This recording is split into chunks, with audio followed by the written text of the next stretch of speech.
Do we really want to go to those two places? Yes. Go to hell. Go to hell. This uncle is a ruthless person. He will talk to anyone who doesn't talk about his quality. In the back of the cinema, the hostel kept making loud noises and giggling. The uncle sat a few rows forward speechlessly, but the hostel even hit him with popcorn. Look, old man Frank, don't show me your head like this. No.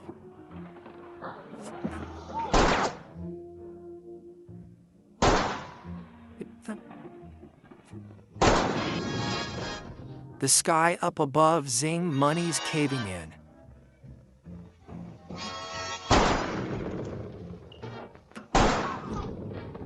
The school propaganda organization downstairs was noisy and disturbing early in the morning, and the big tree directly blocked the alley, choking everyone to death.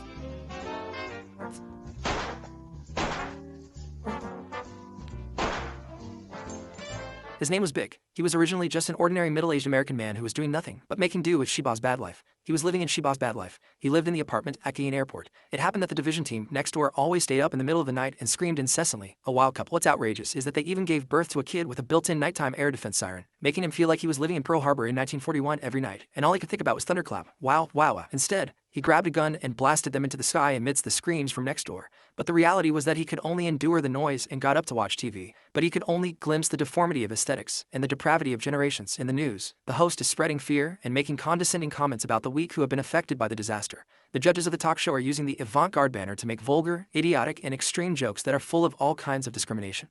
In the Zhan show, the women showed off their proud career lines and fought against each other. The men competed to dress up as clowns and sensationalize and repel insects. The audience laughed and enjoyed themselves to death as if he was just sharing food and sleeping on the sofa all night. He got up and went to work, only to find that the sports car next door occupied half of his parking space. He had no choice but to knock on the door and ask the neighbor to move the car. The neighbor came out cursing and asked Big Brother to park farther away next time and not bother him all the time. After that, he reluctantly picked up the key hidden at the wheel and moved the car. Rutherby couldn't bear it. When he got downstairs at the company, he suppressed his emotions and called his ex-wife to talk nicely, hoping to take his daughter over to play for 2 days. But her daughter didn't want to see her. His ex-wife also said that he was about to start his second love. Rutherby, don't call again. Life is not easy. Big Brother sighed and endured it. Everything will get better. When Big Brother arrived at the company, the first thing he did was to take out a book and give it to the front desk lady he was pursuing. After receiving the smile from the front desk lady, Big Brother entered the office area. His colleagues were noisy in the public area, laughing and discussing those vulgar reality shows. Piccolo, who hadn't slept all night, was even more upset. He wished he could use his gun to sieve all these people directly, so that he could stop their impatient and unqualified mouths. But the reality was that he could only hold up the stapler and jerk. Well, it's not like he couldn't bear it. The next second, he was called to the office by the boss. The lady who received money complained about sexual harassment in the workplace. Brotherby tried to defend himself, but the boss still ruthlessly fired him from his job, where he lost his voice. It's okay. As long as she's alive, the girl can change her job and look for someone else. God won't target him alone, right? Brotherby really had a headache, so he went to the hospital for a checkup, and the results came back. The brain tumor doctor said he can live for about 2 months at most. Well, God not only closed his door, but also threw a stinky ass inside and welded his windows shut. When he got home, Rutherpin sat in front of the TV in a daze. A parent-child reality show was playing inside. A blonde girl was yelling at her parents with all her might because she didn't get the gift she wanted. She was writing words all over the river to collect stolen goods. At this time, her daughter's phone call came in, interrupting Big's days. It turned out that she was crying because her mother didn't buy her an iPhone. But in Big's eyes, such a young child really shouldn't be addicted to mobile phones. This angered his daughter Big's request to see his daughter last, but was ruthlessly rejected. Only his daughter's sharp cries and curses came from the other end of the phone. She was exactly the same as the blonde girl on the TV. Fireworks hung up, Pin's songs were lost, and there was no one left. Forget about destruction. She pulled out a pistol from the top of the cabinet, loaded it, and put the muzzle of the gun into her mouth. The blonde girl on TV continued to curse. It's this kind of program that conveys wrong values and misleads people to death. He has to do something before someone else wants to commit suicide. He kicks the bottle and goes out. The neighbor's sports car is standing in his parking space. Brotherly took the key he had hidden in the wheel and drove the sports car away. He found the blonde girl who participated in the parent-child reality show and secretly followed him all day long. Finally, he found an opportunity to handcuff him to the car, slam the door, open a fuel tank plug, or a cloth, or gasoline, and light it on fire. Then he turned around and didn't suffer for 3 seconds. The blonde woman's back was blown off by the wind. She quickly called out for help. Brotherby quickly turned around and shot him sharply before fleeing the scene. All of this was seen by a girl named Tunu. She thought she was very handsome. Brotherby was preparing to commit suicide in the hotel that night. Just when he was about to shoot, someone knocked on the door. He didn't want to pay attention to that person and kept knocking. Brother Big had no choice but to run to open the door. His classmates ran in excitedly and offered to team up with him to rectify society. Big Brother wants to die. Of course he refuses. Hong Yonyo doesn't understand that there are so many damn people in the world. Why do you want to die first? It's hard to persuade the damn ghost with good words and harsh words. Hong Yonyo couldn't persuade her anymore, and she gave up. She pulled a raincoat from the side and put it on her body to avoid being seen evil. You die? It's my first time to see Zisha at close range. This is a big deal for Big Brother, but pull it down. Anyway, if you die early or late, you will die. Why not listen to Tunyonyo and go kill 2 more dregs of society together? Their next target is chosen to be the parents of the blonde girl. Knocked on the door first, and when the door opened, he went straight in and breathed. He quickly begged for mercy, saying that they were a reality show star and the parents of a blonde girl could give him a lot of money.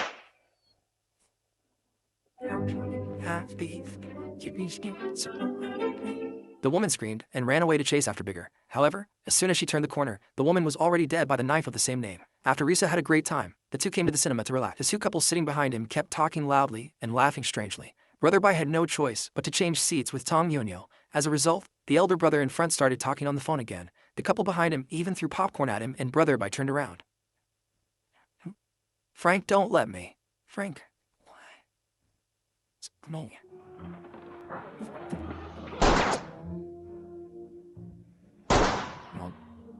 The posture was good, but the accuracy was not good. Big borrowed the gun and killed the young girl's Yuga, who was running away. One shot was neat. The senior brother held up his mobile phone to shoot TikTok and wanted to take advantage of the opportunity. But then the goat let out a sheep fart, which was very foreign and coquettish. What happened? There was no one left, and the little sister sat on the edge of the chair selfishly, but Brother Big stopped killing. In the evening, the 2 of them stayed in the hotel watching the news. The host was still the same as before. He insulted others with harsh words and a domineering attitude, spread fear, and thought he was very noble. Big Brother said it would depend on him next time. The next day, the 2 drove to the auxiliary area where the principal lives. The principal was stopped by the 2 men. Brother Lee and Tunyonyo went over to cover the body. As a result, the principal pointed a pistol in a gray hood at Tunyonyo. But daring to draw a gun and daring to kill people are 2 different things. Bolnyo's sharp shot turned him into spring mod, which made the 2 of them silly and excited. There was a wave of pyramid schemes downstairs early in the morning.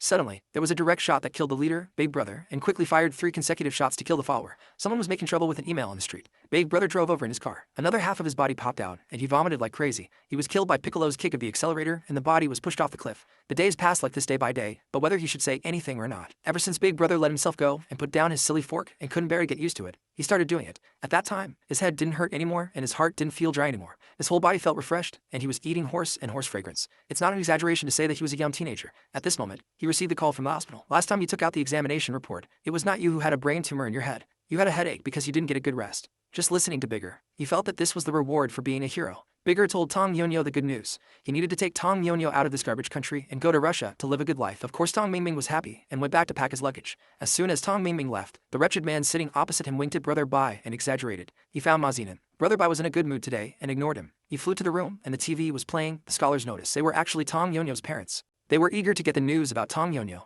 His brother and Tong Yonyo told him differently. In Tong Yonyo's words, his parents were 2 perverts who only knew how to abuse their daughters. Big Brother felt that he had been deceived and ran to the car and hit the steering wheel to get in just before. Big Brother was passing by the restaurant and followed him into his house. He rolled up the wire and strangled him alive. Finally, Big Brother returned to the hotel and asked why the childhood cow deceived him.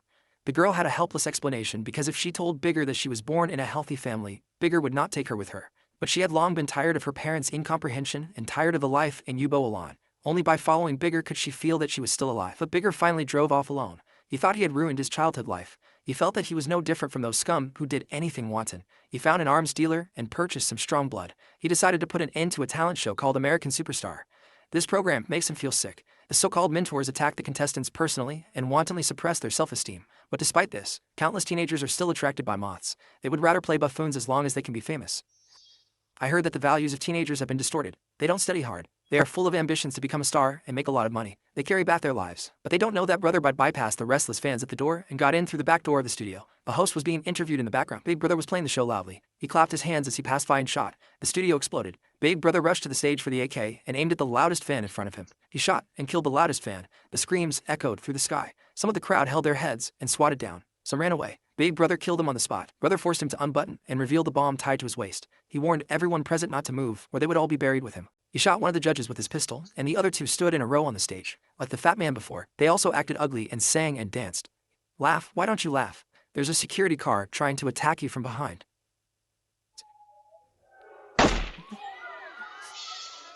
Hong Yonyo apologized to Bigger for her deception and firmly stated that she would live and die with him. At that time, the police also arrived. Bigger knew that he was afraid that he would be in trouble, but in the end, he faced the camera and had something to say to the United States.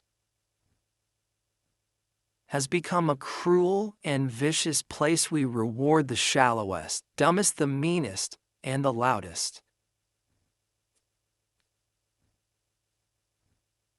There is no longer any common sense. There is no longer any sense of shame. There is no longer any sense of right or wrong. People's worst qualities are looked upon and blessed by.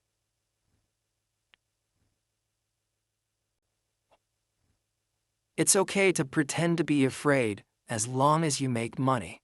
You will become a nation of liars.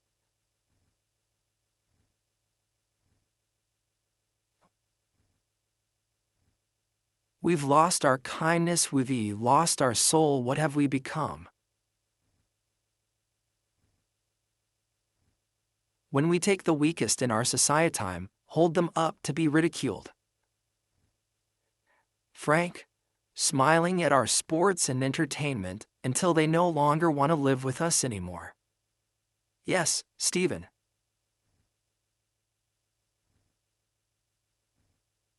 The little fat guy who was playing the ugly dove on the stage suddenly interrupted and said that he didn't feel ridiculed because only in this way the program team would let him continue to stay on the stage. This era is sick and you are all sick.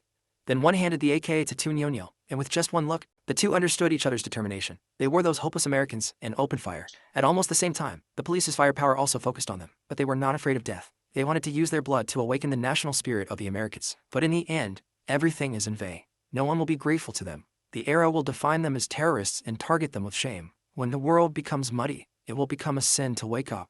This is the story of the movie God Bless America. Follow the Movie Machine Corner to watch more classic movies.